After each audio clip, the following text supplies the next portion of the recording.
Oh, I didn't see you there. Welcome to my kitchen. Today we're going to be baking for you because you all voted to watch me bake as opposed to watch me make a large, shiny weapon. So instead I'll be baking for you. Today what we're going to be making is something that's not your average recipe. We're going to be making English muffins. No, not the Thomas's kind, because that would just be me cutting a muffin in half and putting it in a toaster. We're going to be making real sourdough English muffins. As you can see, I've got all the ingredients that you need, and you probably have all these ingredients too in your pantry. We've got yeast right there. We've got sugar right there. We've got apparently sea salt right there. And right here we have strong white bread flour. Now, you could use King Arthur brand whole wheat flour, but that tastes like crap, so we're not going to be using it. We're going to be using the King Arthur strong white bread flour. Are you guys ready to get started? So, oh, I forgot. There's one more thing that you guys all have in your pantry too, right? A whole bunch of naturally started from the Maryland Renaissance Festival sourdough yeast. Let's have some fun.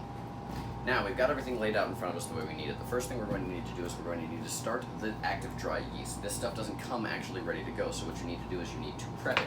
We're going to be taking my yeast prepping cup a la Mickey Mouse. That's going to be censored because the mouse will come for us, legally speaking. I'm going to take this fresh can of yeast right here. We need 1 tablespoon of yeast. That's one of these. See how it says? Well, it's been blurred out now because I use it so much, but it's 1 tablespoon, trust me, I know. Take the tablespoon there. Dump it in there like so. Now, we could just pour a half a cup of hot water in that, and that would activate it pretty good. But we're kind of in a hurry, so we're going to take some sugar, and we're going to speed the process along a little bit by putting 1 tablespoon of sugar right in there with the yeast. Now, take that, and here's where some magic happens. Bam, done. Just that easy. Put it over here, let that sit for about, I don't know, 20, 30, 40 minutes. 10 minutes, 5 minutes, however long it takes. What'll happen is it'll get all nice puffy and bubbly. That's the difference. Once it's puffy and bubbly, you're ready to go, okay? We'll be back in a minute. Now that we've got our yeast ready to go, it's rising up over there, what we're going to do is mix together the rest of the dry ingredients. Now, we've already got the tablespoon of sugar in the recipe over here sitting in the yeast, so we're not going to be putting any sugar in this. We have 3.5 cups of strong white bread flour stuck in there. You know how many times I've recorded strong white bread flour today? More than you need to know. So what we're going to be doing next is adding our salt. Now, what's called for is 1/2 tablespoon of salt, and a tablespoon is 3 teaspoons. So it's 1 1/2. Hold on a second, there's my alarm. Yes, come on over here, I'll show you something. Ow! It's fine. It's supposed to be that hot, don't worry. And there it is. There's my loaf of bread that I'm cooking right over here as well, but that's not for this video. Get out of here! Shoot! Perfect. Back to what we were doing. Shut the alarm off. Now we're going to be adding some salt to this here flour. So I've got my teaspoon here. I've got my salt right here. I'm going to be adding.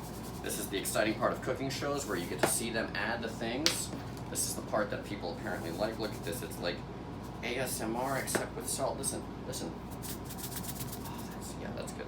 Salt is in there. Perfect. Okay, now we're going to be needing to do something else with this, but that something is waiting for that yeast to rise.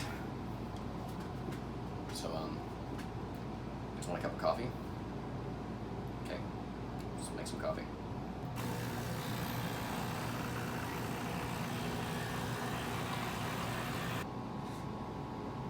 It's a very good cup of coffee.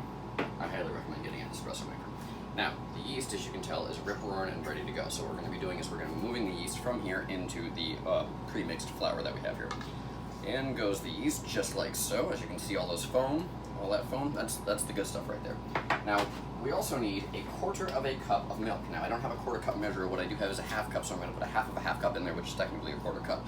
Here we go, exactly measuring out a 1/4 cup. Look at that, 1/4 cup. Boom, done. 1/4 cup of milk in the recipe as well.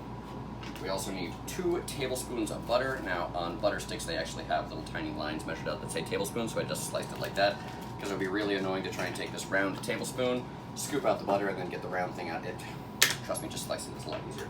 Now what I need is a fork to combine the entire thing together, except the butter's still kind of hard, and yeast is just stick it over there. So we're going to let the butter get soft for a couple minutes, and see you guys back here when that's done. There's one more ingredient that we have to add. This is a very special ingredient, but I could probably do an entire video on just this one aspect of the entire bake. This is sourdough starter. Sourdough starter is an incredibly easy thing to make, but an incredibly important thing to have, and an incredibly difficult thing to maintain properly. Now, as you can see here, the sourdough starter has little tiny bubbles at the top. This means that it is actually right at the peak of its feed, because what will happen is you you take the sourdough starter, which is basically just a bunch of water and a bunch of flour that you've mixed together and let sit in a warm, dry place, which sounds like the opposite of what you should do for any food. However, it's what you need to do for this particular food. It's not food, don't eat it. Don't ever eat it. Cook it, then eat it. Don't eat it just raw, that's horrible. So once it's all the way up at the top right there, it's ready to go. Like I said, whole video could be done just on this whole one little process right here. So I'm going to be taking this out of here, putting it in here, and then we're going to be taking it from there and putting it in there because it needs 1/2 cup.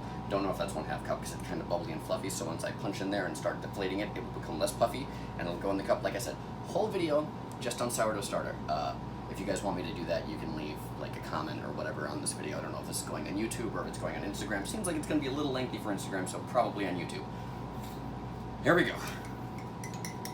Get out of the London cup, get into the measuring cup. There we are, look at that. It's like pancakes except older. And that's exactly 1/2 cup. Perfect. Now the 1/2 cup of sourdough starter. This is what makes the entire English muffin have that nice zingy tang to it because it is in fact made with a real sourdough. We'll be emptying that out of here. This sourdough was started 7.5 months ago at the Maryland Renaissance Festival. 7.5 months is an estimation because I have no idea what date it is right now because the world started ending a little while ago and I stopped keeping track of things like time and weekends and dates because I'm cooking now instead of running around and doing acrobatics. So about 7.5 months ago I made this, taken care of it ever since. Anyway, that's in there. We're going to mix it all together. I'm going to then knead the dough. See you at the kneading table.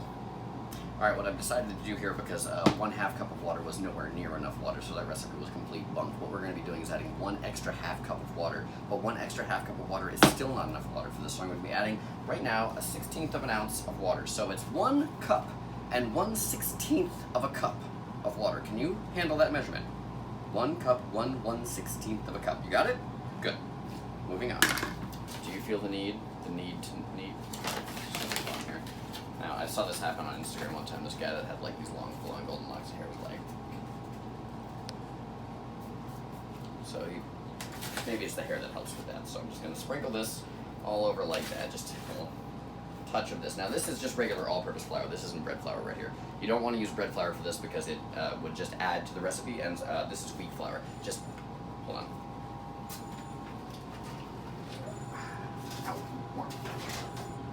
Oh, look at that. That loaf of bread is doing quite nice. All right, put that over here. Cool. Perfect. Oven off. All right, now back to what we were doing, which is the English muffins for tomorrow's breakfast. Get the dough ball right there out of that and flat right onto that. Use the edge of the bowl to scrape it off. Perfect. Now, coronavirus. All right, I'm gonna wash my hands real quick because I touched my nose. So I'm gonna wash my hands to get that. That way anyone eating this, me and obviously me, so alone. Alright, so washing the hands and focusing on happier things in life. Happy, happy, happy. That's what people are here for. You're here for happy, right? Yeah.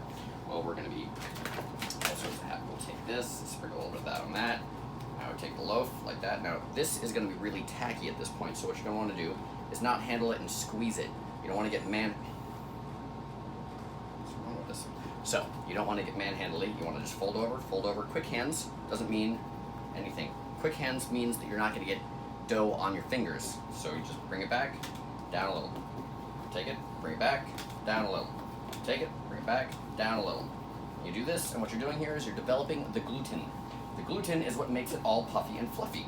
Now people that say gluten is bad for you, frickin' liars. It's the best thing on the planet, and I think we all know that. It's going to take me about 20 minutes, so you guys want to be here for the whole thing, or do you want to just, like, come back in a minute? Alright, see you in a minute. Alright, now that we've gotten most of the kneading out of the way, we're going to show you guys a little bit about how to knead the dough. You're going to take your palm, you're going to push it down and through. Lift up, down and through. Lift up, down and through. Turn, lift up, down and through. Down and through. Now, you're not going to press super hard because you can separate this dough and start breaking up the gluten. And you're trying to develop the gluten, not break down the gluten. So if you're being too forceful, the dough will let you know by gluing itself to your hands. That's not what you want. So, a little forceful, but also a little bit gentle. Get that going around like that. Just keep pulling it back on itself. Like so. Pull it around. Take the edges of your hands. Pull it back, pull it back, pull it back, pull it back, pull it back. What you're looking for here is a nice uniform skin without a lot of lines on it. Once that happens, you take this, put it in a lightly oiled pan and or container, let it rise to its full potential, which is about double the size it is now. Once you're done with that, we'll see you again. Now, we're going to be transferring this into here, and I know I told you guys I'd see you after the rising, but I realized that that's going to be about 12 hours later, so I'm going to be dividing this roll clean in half, and then I'm going to be putting it in two separate containers. One I'm going to put into the fridge, and I'm going to let that develop its full flavor potential overnight. That's when the sourdough is going to be acting on the dough, making all that tangy flavor that you want. The other dough I'm going to be cooking today to show you guys the cooking techniques of the English muffins. Now, they'll taste pretty good, but they won't taste as good as if I leave them in the fridge overnight. So, dividing it now and placing it into its respective containers. You take your dough scraper. I'm assuming you will have dough scrapers. You have to have a silicone dough scraper. Slice it down the middle. If you don't have a silicone dough scraper, see my comment about the espresso maker. Now, fold back, fold back. Look at that little guy. He's happy. Bam. This guy here. Blam, blam, blam, blam, blam, and blam. Into this one. Lid goes on this one. And into the fridge with it. Stop filming, don't look at my fridge. Forgot to tell you all that you need to lightly cover this with some tin foil or a towel, something. Just put some covering over it so that it keeps the temperature nice and regulated in there. Now stick it over somewhere where it's not too hot. Let it rise for about 2 to 3 hours. Once that's reached double in size, or 2 to 3 hours, whichever takes longer. It could be cold where you are. I'm in Florida, so it's going to take about 45 minutes. In the meantime, I'm going to make myself a sandwich with this lovely loaf of bread that we were cooking earlier. Alright, the rising process is done. Now I've got both of them back out, one out of the fridge and one off of the stove to show you the difference 45 minutes can make in the warm or in the cold. So come on over here. We'll look at this. This is the one that was in the fridge. Look at the size of that. Not super big. Look at this one. Holy God! And it started out that size. That's how you know this one's ready to go. Put this one back in the fridge. And by fridge, I of course I mean freezer, because I want it to be very cold so I can have those ones tomorrow. Now you don't want them to actually freeze, you just want them to get down in temperature so that they're very cold. Then you put them in the fridge and it takes about, again, another 12 hours before they're right. Now, before I turn this out onto here, I'm going to be taking what is known as yellow cornmeal flour, and I'm going to be sprinkling that all over the board. This is the part that you will recognize off of a Thomas English muffin, that nice crunchy cornmeal flavor that can hurt your teeth, but is also necessary to be there. Sprinkle that all out like that. Like so. Now, where's my dough scraper? Dough scrapers are important. Like I said, remember, get yourself a dough scraper. And out she comes. Perfect. See how it immediately deflates? That's perfect. We'll take it here, flip it over. Take it here, flip it over. Take it here, flip it over. And one more time, flip it over. Do the ball one more time. Just like so, away from the away from the cornmeal flour. I don't know what I was saying. There we go. Now, place it back down on top of the cornmeal flour. Seam side down. Now, the next thing we're going to need to do is find more space in our RV kitchen. And of course, grab our rolling pin. The rolling pin is important because it's how we get this thing to be flat. Once this is flat, we will take a cookie cutter, we will cut out little tiny circles, then we will let those rise, then we will cook them, and it will be awesome. Going back to what we were doing.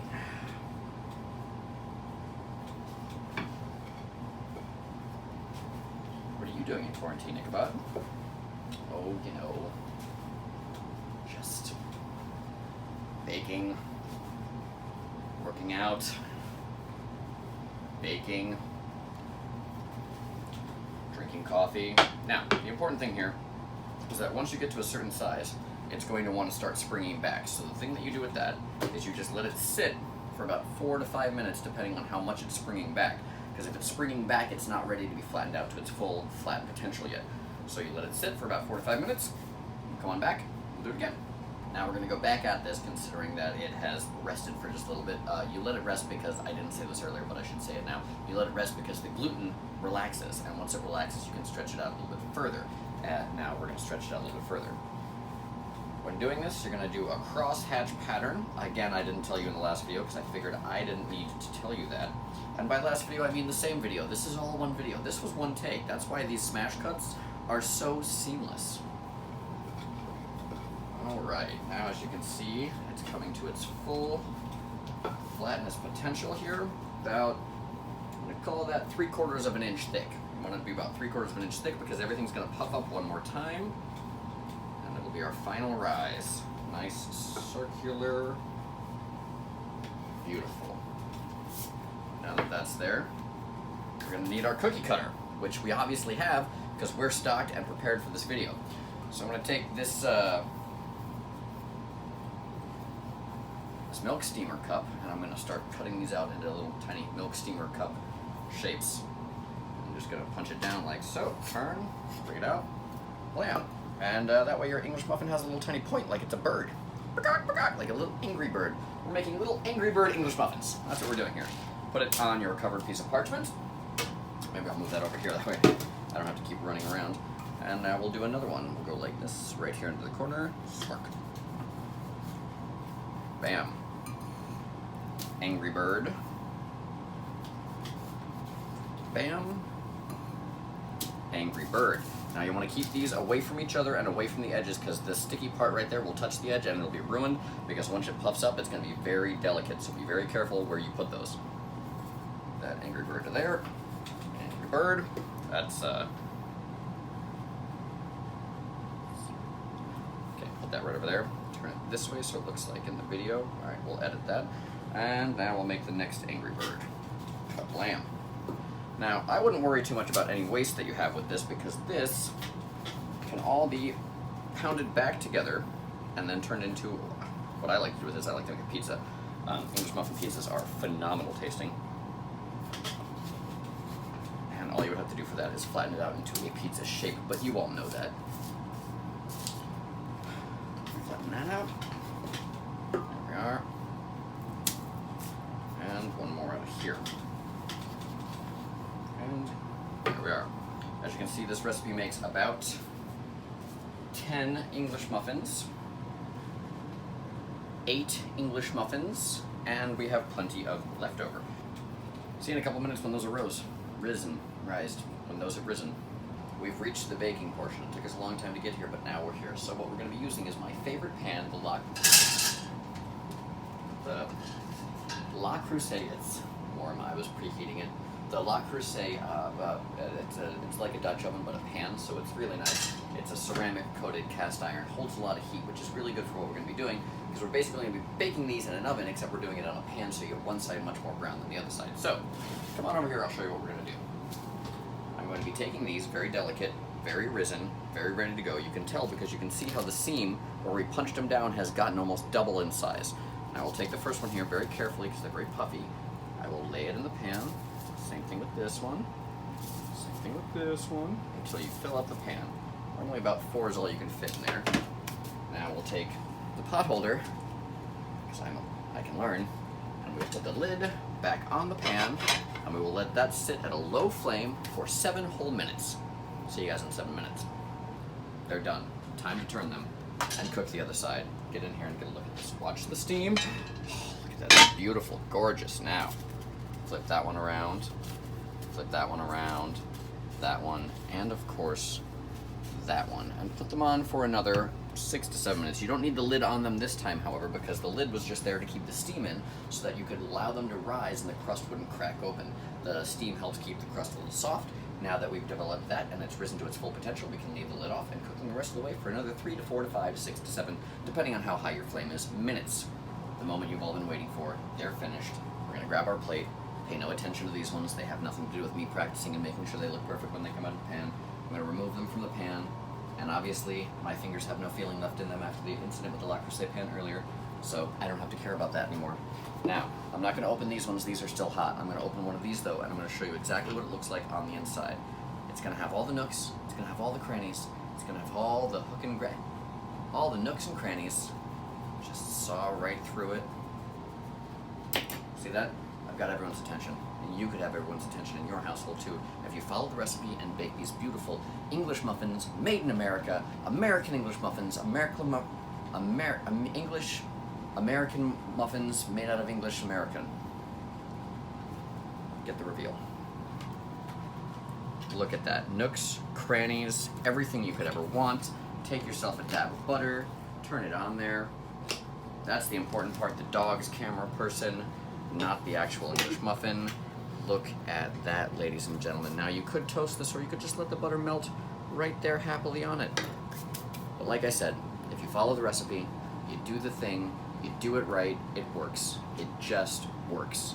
As long as you follow my recipe to the T, minus the burning yourself. You don't really need to make the cup of coffee, but it would help. But either way, thank you guys for watching. I hope you enjoyed watching me make these wonderful, beautiful English muffins. Told you I was a professional juggler. Bam.